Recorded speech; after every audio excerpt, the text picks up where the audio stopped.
যারা এই জ্ঞানে এলো না, প্রয়োজন মনে করলেন, মন্দির কি প্রয়োজন মনে করলে, বিভিন্ন ধর্ম তীর্থস্থান কি প্রয়োজন মনে করলে,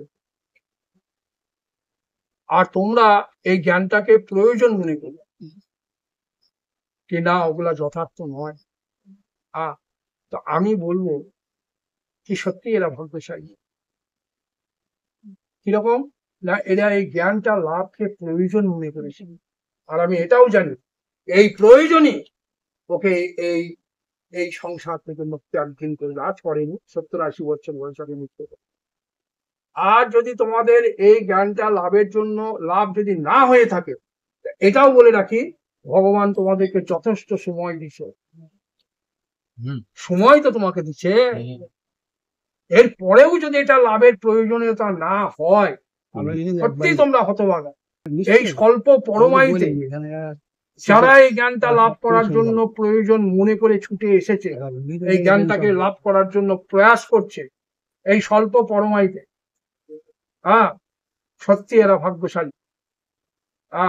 করতলে ভিক্ষা তরুতলে বাসা, এরকম ব্যক্তি সত্যি ভাগ্যশালী। আর একটা কথা বলি, এই সংসার কি, সংসার কিচ্ছু নয়, শুধুমাত্র একটা ব্যবহার। যে যেমন তার সঙ্গে ব্যবহার করছি, সংসারে আমি জানি সংসারের সুখের লেশ মাত্রটুকু নাই, সংসার সুকুলেশে শূন্য। আর ভগবানও দেখতে চাইছে এই সংসারে কে সেই ভাগ্যশালী যে গুরুর চরণ তলে বসে এই তত্ত্ব জ্ঞান আহরণ করছে। সত্যিও ভাগ্যশালী, ভাগ্যবন্ত, খলু ভাগ্যবন্ত। কে সেই ভাগ্যশালী? কে এই সংসারে বলো, গুরুর চরণে বসে কে এই তত্ত্ব কথা আহরণ করছে, সব ছেড়ে যেখানে বসেছে এই তত্ত্ব জ্ঞান আহরণ করছে। দেখো, এই তোমাদেরকে বলি, অশোক কোথায়, এই শোনো, এটা ইম্পর্টেন্ট কথা বলে দিচ্ছি, শুনে দাও। এইটা বলি আমি শেষ করবো।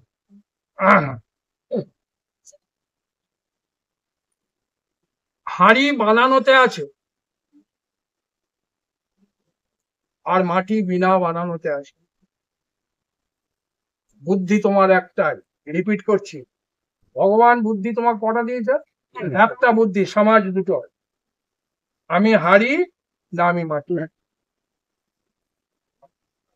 আমি দেহ না আমি চৈতন্য। দেহ বানানোতে আছে, চৈতন্য বিনা বানানোতে আছে। তো আমি হাঁড়ি না আমি মাটি? এই বলো। মাটি। তত্ত্বতে আমি কিন্তু মাটি। হাঁড়ি বানানোতে আছে, মাটি বিনা বানানোতে আছে। হাঁড়িকে আমি বাঁচিয়ে রাখার ক্ষমতা আমার নাই, আর মাটিকে আমার মারার ক্ষমতা নাই। হাঁড়ি কিন্তু হাঁড়ির জায়গায় দাঁড়িয়ে আছে, বলছে আমি হাঁড়ি। আর মাটিও কিন্তু মাটির জায়গায় দাঁড়িয়ে আছে, বলছে আমি মাটি। আমি বিচার কেবল করতে পারি যে আমি কে, হাঁড়ি না বিচার সামর্থ্য ভগবান আমাকে দিয়েছে। যদি আমি হাঁড়ি হয়, বাঁচানোর ক্ষমতা ভগবানেরও নয়। আর যদি আমি মাটি হই, মারার ক্ষমতাও ভগবানের নয়। এই জন্য আমি বললাম, আগেই বললাম কথাটা, কি আমি জানি ভগবান আমার ভালো করবে না। আমরা এমন একটা জায়গায় আছি,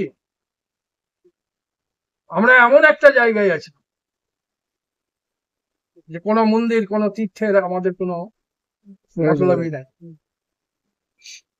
আমি জানি হাজার মানুষের সমর্থনে একটা সরকার বানবে, কিন্তু হাজার মানুষের আশীর্বাদে আমি অমর হব না। কেউ আমাকে অমর করতে পারবে না। এই জন্য আমার আর অমরতার বরদান চাই না। আমরা এমন একটা জায়গায় আছি কি কারো আশীর্বাদের প্রয়োজন পড়বে না। আগে ধর্ম অর্থ কাম মোক্ষ চেয়েছিলাম, এখন আর সেটা চাই না। গুরু কৃপায় ওটা পার করেছি। আগে চেয়েছি, তখন জ্ঞান ছিল না। জ্ঞান হওয়ার পর আর আমাদের চাই না। আর আমি এটাও জানি ভগবান আমার ভালো করবে না, ভগবান আমার কোনোদিনই ঠিক করবে না।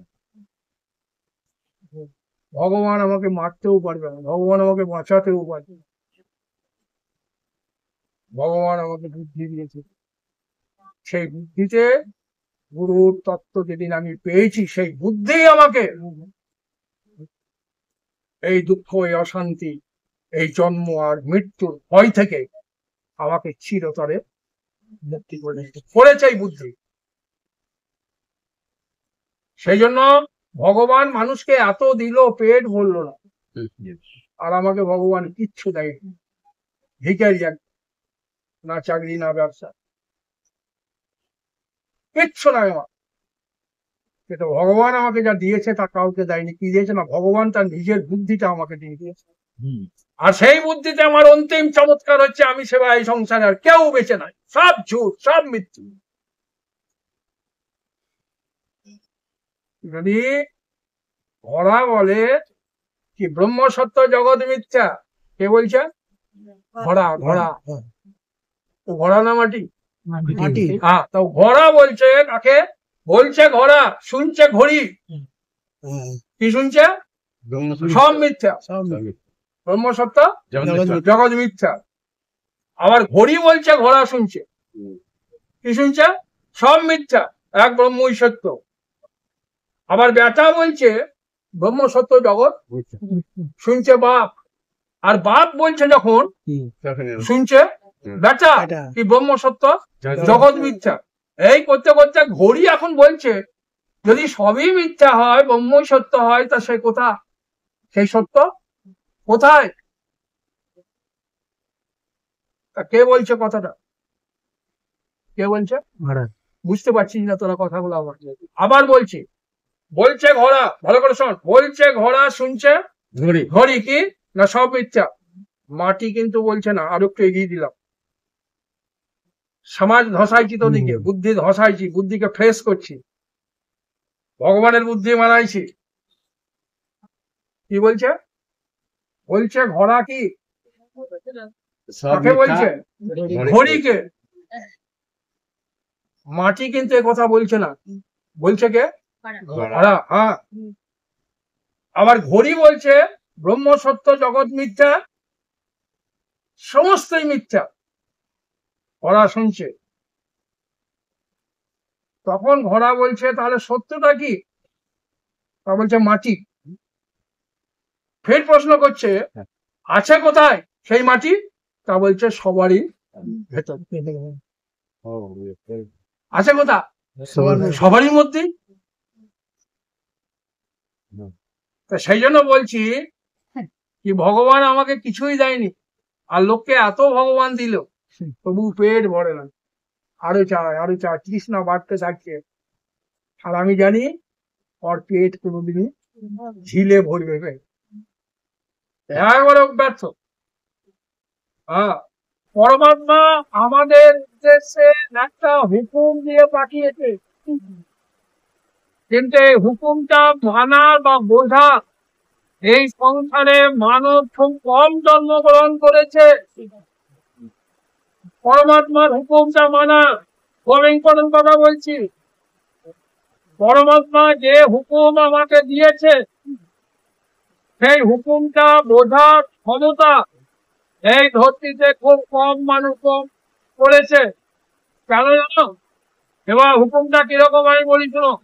পরমাত্মার হুকুম, সেই হুকুমটা বুদ্ধি ধারণা করবে, আর এই বুদ্ধি মনকে দেবে, আর মন ইন্দ্রয়কে দেবে, আর ইন্দ্রয় ওই পথেই যেদিন চলতে লাগলো সেদিন পরমাত্মার হুকুম ও পাক্কা পালন করছে। আর বর্তমানে এখন এই বিষয় দেখে ইন্দ্রয় দিচ্ছে, আর ইন্দ্রয় মনকে দিচ্ছে, আর মন বলো বুদ্ধিকে দিচ্ছে, আর বিষয় থেকে বিষয়ান্তরে ছুটছে। ও চক্করে পড়ে যাবে। এই জন্য পরমাত্মার হুকুম, পরমাত্মার আদেশ প্রতিপালন করার ক্ষমতা এই ধরতিতে খুব কম লোকের হয়েছে। আর সেই হুকুমটাই আমি তোমাদেরকে বোঝাতে চাইছি যে পরমাত্মা আমাদের উদ্দেশ্যে কি হুকুমটা দিয়েছে। সেই হুকুম ধরতে কে, সবসময় ধরতে কে? বুদ্ধি। এই বুদ্ধি মনকে দেবে, মন ওকে টেনে বসিয়ে দেবে আসনে। এটা পরমাত্মার হুকুম, আমাকে মানতে হবে, অবশ্যই হুকুম জানবে। আর বুদ্ধি দেবে ইন্দ্রয়কে, আর ইন্দ্রয় ওই রাস্তায় হাঁটবে। হ্যাঁ, শাস্ত্র সব ধ্যান ধ্যান সৎসঙ্গ ইন্দ্রয় টানতে লাগলো ওকে, ওরই মুক্তি হবে। হ্যাঁ, সেই জন্য পরমাত্মা যে হুকুম, সেইটাই হচ্ছে গীতা, সেইটাই হচ্ছে বেদান্ত। এই গীতা বেদান্তের উপরে যে আমাদের চর্চা, এটা পরমাত্মার হুকুম মনে করো। আমি যদি বুদ্ধিমান হই, এই হুকুমটাকে মেনে জীবনটাকে ভগবানের উদ্দেশ্যে ফেলে দেওয়া। এখানে আমার বলে কেউ নাই, সব প্রকৃতি, দেহ প্রকৃতি, সংসার প্রকৃতি, স্ত্রী পুত্র সব প্রকৃতির। আমার তো শুধু ভগবান আর ভগবান এই একত্র।